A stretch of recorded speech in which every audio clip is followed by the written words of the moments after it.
Vamos a abrir un expediente forense. Y ojo, esto no es un cuento de terror, aunque la verdad lo parezca. Hice el análisis técnico de uno de los edificios más famosos y, sí, infames de Nueva York. Un caso donde se mezclan la arquitectura, la tragedia y la psicología humana. Y todo nos lleva a la pregunta del millón, ¿no? ¿De verdad un edificio puede estar maldito? O sea, estamos hablando de una serie de coincidencias terribles, de pura mala suerte, o hay algo más, algo, no sé, metido en los mismos ladrillos. Y lo increíble es que esto no es una leyenda abstracta, para nada. Tiene una dirección muy específica que cualquiera puede encontrar.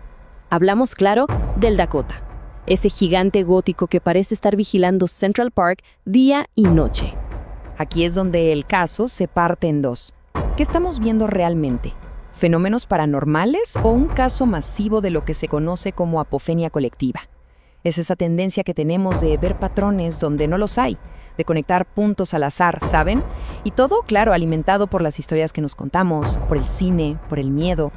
Pero bueno, dejemos las teorías por un momento y vayamos a los hechos, a la evidencia pura y dura. El expediente tiene una cronología de eventos verificados que la verdad parece el índice de un libro de cuentos de terror. Es que fíjense, es una cosa tras otra, y desde el principio, el fundador se muere antes de poder verlo terminado. Luego aparece nada más y nada menos que el ocultista Aleister Crowley, supuestamente haciendo sus rituales ahí dentro. Años después, llega a Hollywood y filma El bebé de Rosemary, desatando su propia cadena de tragedias. Y para rematar, el asesinato de John Lennon justo en la entrada. Si uno junta todo esto, el patrón, como mínimo, da escalofríos. Y aquí, en 1968, pasa algo que lo cambia todo. En la mente de la gente, el edificio deja de ser solo el Dakota. Para el mundo entero, gracias a la película, se convierte en The Bramford. Y con ese nombre viene una idea muy poderosa, que ese lugar era un nido del mal. Y es como si esa idea se hubiera salido de la pantalla. El expediente registra este dato increíble. El propio productor de la película, William Castle, casi se muere. Sufrió un fallo renal gravísimo y él mismo contaba que tenía alucinaciones con escenas de la película que acababa de hacer.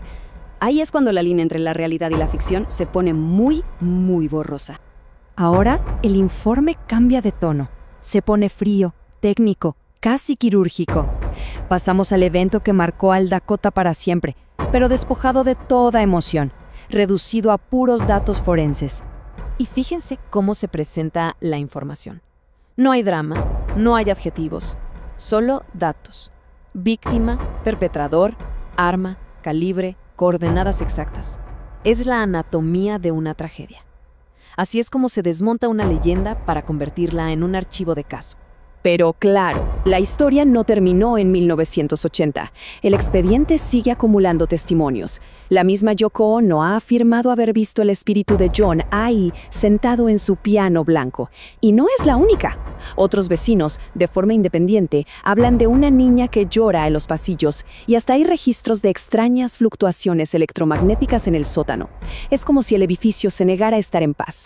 Y es en este punto donde la investigación da un giro de 180 grados. Ok, ya escuchamos la leyenda, los testimonios. Ahora, vamos a ver qué dice la ciencia. ¿Puede haber una explicación física para todo esto? Entonces, tenemos dos grandes hipótesis sobre la mesa. Por un lado, la paranormal. Hablamos de una maldición, de entidades, de actividad espectral. Y por el otro, la científica, que dice, un momento, hablemos de psicología, de sugestión, de ondas de sonido que no oímos y de cómo la arquitectura puede afectar a nuestra mente. Así que los investigadores empiezan a analizar al propio edificio como el principal sospechoso. Y si el problema no es lo que hay dentro del Dakota, sino el Dakota mismo, y si es la propia estructura la que genera el miedo. Al revisar los planos, se dan cuenta de que el Dakota no es un edificio cualquiera. Es una verdadera fortaleza.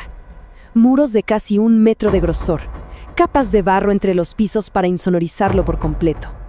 Se diseñó para ser una burbuja de lujo y privacidad. Pero, ¿qué pasa si ese aislamiento extremo tiene un efecto secundario en el cerebro humano?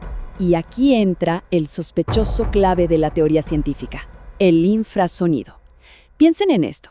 Es un sonido de una frecuencia tan baja que nuestros oídos no lo pueden captar, pero nuestro cuerpo sí lo siente. Y está comprobado que puede provocar justo lo que la gente describe: ansiedad, la piel de gallina, esa sensación de que hay alguien más en la habitación, incluso alucinaciones. De hecho, hasta tiene un apodo. Se le conoce como la frecuencia del miedo y tiene un número, 18.9 Hz. No es magia, es física. De repente, la idea de un lugar embrujado tiene una explicación que se puede medir. La amenaza invisible se vuelve científicamente plausible. Entonces, ¿cómo funcionaría la mecánica? Es bastante lógico. Las vibraciones del metro que pasa por debajo, las tuberías antiguas, el tráfico, todo eso genera infrasonido. La estructura masiva del Dakota actúa como una caja de resonancia, como una trampa que atrapa y amplifica estas frecuencias. Los residentes sienten los efectos psicológicos, pero como no oyen nada, ¿qué es lo primero que piensan? ¡Que hay un fantasma!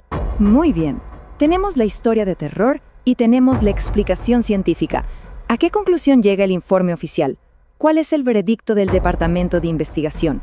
Pues el dictamen es bastante contundente. Pruebas físicas de actividad paranormal, 0. No se encontró nada.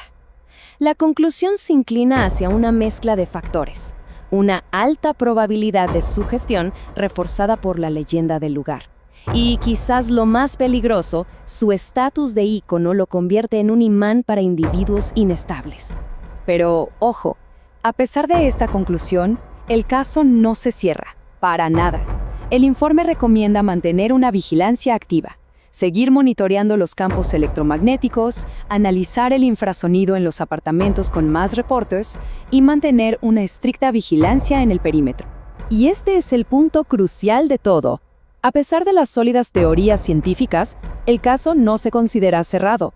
Se mantiene abierto, reconociendo al Dakota No como un lugar maldito, sino como un sitio de continuo interés histórico y, sobre todo, forense. Y esa es la palabra final en la carpeta del expediente. Abierto. Una conclusión que, la verdad, no ofrece ninguna certeza. Deja una pregunta flotando en el aire. ¿Hemos explicado el fantasma? ¿O simplemente hemos medido las dimensiones de la jaula en la que vive? El expediente del Dakota sigue escribiéndose.